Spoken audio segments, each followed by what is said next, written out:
Será que você já ouviu falar dos 144.000? É um dos números mais famosos e, honestamente, um dos mais mal compreendidos de toda a Bíblia. Existem ideias sobre eles que são repetidas tantas e tantas vezes que acabam soando como verdade bíblica absoluta. Mas e se eu te dissesse que algumas dessas ideias populares são, na verdade, interpretações completamente equivocadas? Ideias que, em vez de trazer clareza, geram mais confusão. Em vez de esperança, geram mais ansiedade. Hoje, nós vamos fazer algo diferente. Vamos confrontar diretamente 3 desses grandes equívocos. E não vamos fazer isso com base em achismos ou tradições de homens. Vamos usar uma análise séria e científica do texto original grego. Vamos aplicar o conhecimento geral do contexto bíblico e vamos adotar uma perspectiva pessoal que busca a verdade acima de qualquer tradição. Nosso objetivo é um só: separar fato de ficção. Então, se você já se sentiu confuso, excluído ou até mesmo assustado por alguma teoria sobre os 144.000,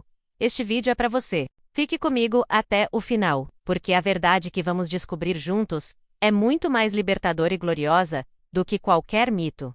Vamos começar. A primeira e talvez a mais perigosa mentira é esta: a ideia de que apenas um número literal de 144.000 pessoas será salvo. Ponto final. Todo o resto da humanidade estaria perdido. Essa ideia cria um senso de exclusividade, uma espécie de clube celestial vente-livre, com vagas extremamente limitadas. Mas será que é isso que a Bíblia realmente ensina? Vamos analisar o texto cientificamente. O capítulo-chave é Apocalipse 7. No versículo 4, o apóstolo João diz: "E ouvi o número dos que foram selados, e eram 144.000. Preste atenção na palavra ouvi. João ouve um número, mas o que acontece logo em seguida? Imediatamente após. No versículo 9, João muda o sentido. Ele diz: "Depois destas coisas olhei, e eis aqui uma multidão, a qual ninguém podia contar, de todas as nações, e tribos, e povos, e línguas, que estavam diante do trono, e perante o Cordeiro." Agora ele não está ouvindo, ele está olhando. Aqui está a chave da estrutura literária do texto. Primeiro, João ouve um número simbólico, os 144.000. Depois, ele vê a realidade por trás desse símbolo. Uma multidão incontável. A visão explica o número. Eles não são 2 grupos diferentes. Eles são o mesmo grupo, visto de 2 perspectivas diferentes. Uma é simbólica, a outra é literal. A conclusão objetiva é que a grande multidão é a explicação visual dos 144.000. Agora, vamos usar o conhecimento geral da matemática bíblica. Números na Bíblia, especialmente em livros apocalípticos como Apocalipse, frequentemente tem um significado simbólico. O número 144.000 não foi tirado do nada. Ele é o resultado de uma multiplicação simbólica. 12 vezes 12 vezes 1.000. O que isso significa? O número 12 representa o povo de Deus. Temos as 12 tribos de Israel no Antigo Testamento e os 12 apóstolos, o fundamento da igreja, no Novo Testamento. Então, 12 vezes 12 significa a plenitude, a totalidade do povo de Deus de todas as eras, Antiga e Nova Aliança juntas. E o número 1.000 na Bíblia frequentemente representa uma grandeza imensa, uma completude divina. Portanto, 144.000 não é um censo, é um símbolo poderoso da totalidade perfeita e completa do povo redimido por Deus. Pensar que é um número literal contradiz o próprio coração do Evangelho. O que João 3,16 diz: "Porque Deus amou o mundo de tal maneira que deu o seu Filho unigênito, para que todo aquele que nele crê não pereça, mas tenha a vida eterna." Note as palavras: todo aquele que crê. Não diz os primeiros 144.000 que crerem. A mensagem do Evangelho é de abundância da graça de Deus, não de escassez de vagas no céu. Além disso, se apenas 144.000 fossem salvos, o que isso faria com o caráter de Deus revelado em 1 Timóteo 2,4, que nos diz que Deus deseja que todos os homens sejam salvos e cheguem ao conhecimento da verdade? A ideia de um número limitado de salvos pinta um quadro de um Deus mesquinho, o que é o oposto do Deus revelado em Jesus Cristo. Vamos para a segunda grande mentira, a de que os 144.000 são exclusivamente judeus étnicos, literais, e que esse grupo é separado e distinto da igreja, que seria composta principalmente por estrangeiros. Essa interpretação cria uma divisão no corpo de Cristo que simplesmente não se sustenta quando olhamos para a Bíblia como um todo. Vamos começar com a análise científica da lista das tribos em Apocalipse 7. Se você ler a lista das 12 tribos das quais os 144.000 vêm, vai notar algumas coisas muito estranhas se você tentar ler, como uma lista genealógica literal. Primeiro, a tribo de Dan é completamente omitida, porque, historicamente, Dan foi a primeira tribo a levar Israel à idolatria. Sua ausência aqui é uma declaração teológica poderosa. Não há lugar para idolatria no povo redimido de Deus. Segundo, a tribo de Levi é incluída. Isso é muito incomum. Levi era a tribo sacerdotal, e por isso, não recebia herança de terra, sendo geralmente listada à parte. Sua inclusão aqui mostra um novo tipo de sacerdócio, onde todo o povo de Deus é um reino de sacerdotes. E terceiro, a tribo de Efraim, uma das mais importantes do Reino do Norte, é omitida e substituída pelo nome de seu pai, José. Que tudo isso nos mostra que esta não é uma lista genealógica ou étnica. É uma lista teológica e simbólica. Ela está descrevendo o verdadeiro Israel espiritual de Deus, purificado e reconfigurado em torno do Cordeiro. Agora, vamos ampliar para o conhecimento geral da teologia do Novo Testamento. O que o resto do Novo Testamento diz sobre quem é o verdadeiro judeu ou o verdadeiro Israel? Em Romanos 2, versículos 28 e 29, Paulo é claríssimo, porque não é judeu, o que o é exteriormente, mas é judeu, o que o é no interior, e cuja circuncisão é a do coração, no espírito, não na letra. Paulo redefine a identidade do povo de Deus, não por linhagem de sangue, mas pela fé em Cristo, e pela transformação interior. Em Gálatas 6:16, Paulo se refere à igreja, composta por judeus e estrangeiros crentes, como o Israel de Deus. Ele não diz um novo Israel ou um segundo Israel,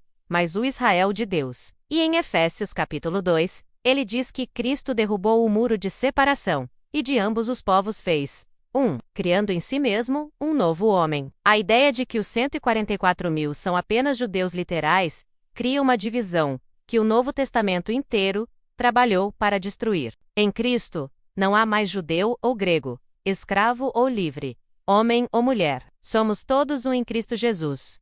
Os 144.000 não representam uma parte exclusiva do povo de Deus. Eles representam o povo unificado de Deus, de toda tribo, língua, povo e nação, selados e seguros nele. Eu te pergunto, se os 144.000 são apenas judeus literais, onde isso deixa as promessas do Antigo Testamento sobre as nações e os estrangeiros, vindo para adorar a Deus em Sião? Onde isso deixa você e eu, que cremos em Jesus mas não temos descendência judaica? A verdade é que em Cristo, todos nós somos enxertados na oliveira. Todos nós fazemos parte do Israel de Deus. Isso nos leva à terceira mentira, uma que influencia a maneira como muitos cristãos encaram o futuro. A de que os 144.000, ou a igreja que eles representam, serão arrebatados, evacuados da terra, antes do período da grande tribulação. A ideia é que seremos poupados de qualquer sofrimento. Vamos fazer uma análise científica do tempo e do contexto em Apocalipse 7. Quando os 144.000 são selados, o texto é muito claro. A visão do selamento ocorre entre o sexto e o sétimo selo. E o que aconteceu no sexto selo? Logo antes. Apocalipse 6 nos descreve guerra, fome, morte, o martírio dos santos e um terremoto global que abala o cosmo. Ou seja, a tribulação já começou. O selamento dos 144.000 não acontece para que eles escapem da tribulação, mas acontece no meio dela.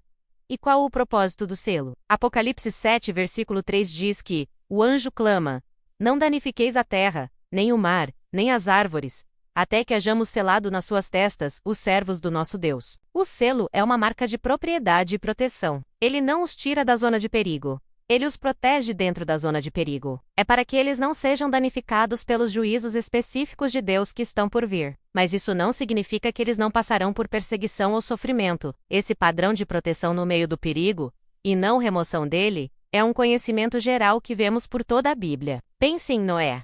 Ele não foi arrebatado para o céu antes do dilúvio. Ele foi preservado em segurança dentro da arca, passando através das águas do juízo. Pense nos israelitas no Egito.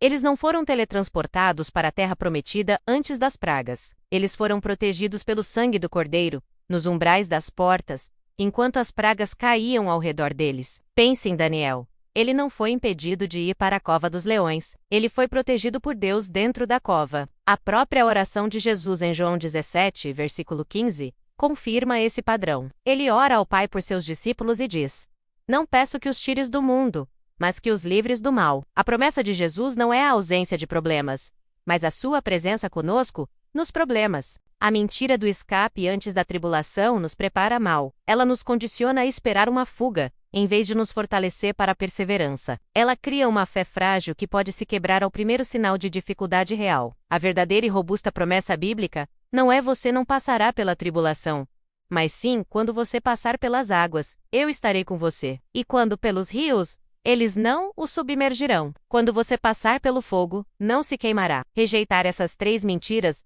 não diminui em nada a nossa esperança. Pelo contrário, aumenta e a torna muito mais sólida. Porque a verdade bíblica é infinitamente mais gloriosa do que qualquer um desses mitos. A verdade é que a salvação de Deus não é para um clube exclusivo de 144 mil. Sua graça é tão abundante que salva uma multidão que ninguém pode contar. A verdade é que em Cristo não há mais divisões. Somos todos um, judeus e estrangeiros, incluídos no único povo de Deus. E a verdade é que Deus não promete nos tirar de todas as tempestades da vida, mas promete nos selar, nos proteger e nos preservar em meio a elas, nunca nos abandonando. A verdadeira mensagem dos 144 mil não é sobre criar um grupo de elite ou uma falsa esperança de fuga. É sobre a certeza inabalável de que, não importa o que aconteça neste mundo, Deus conhece os que são seus. Ele os sela com seu espírito como garantia, e ele preservará todo o seu povo até o fim. Essa é uma esperança que vale a pena ter. Agora, eu quero te desafiar a praticar a verdade. Não acredite apenas em mim. Verifique as fontes. Esta semana, tire um tempo para ler o capítulo 7 de Apocalipse inteiro, com calma. Veja por si mesma a conexão clara entre o que João ouve no versículo 4 e o que ele vê no versículo 9. Depois, estude o contexto mais amplo. Leia Gálatas capítulo 3 e veja como Paulo argumenta que todos os que têm fé são filhos de Abraão e parte do Israel de Deus. A própria palavra de Deus vai moldar a sua esperança. Espero que essa jornada tenha trazido luz e liberdade para você. Se este vídeo te ajudou, compartilhe com alguém que também precise ouvir essa mensagem. Deixe seu comentário dizendo qual dessas verdades mais te impactou. Muito obrigado por assistir e por buscar a verdade comigo.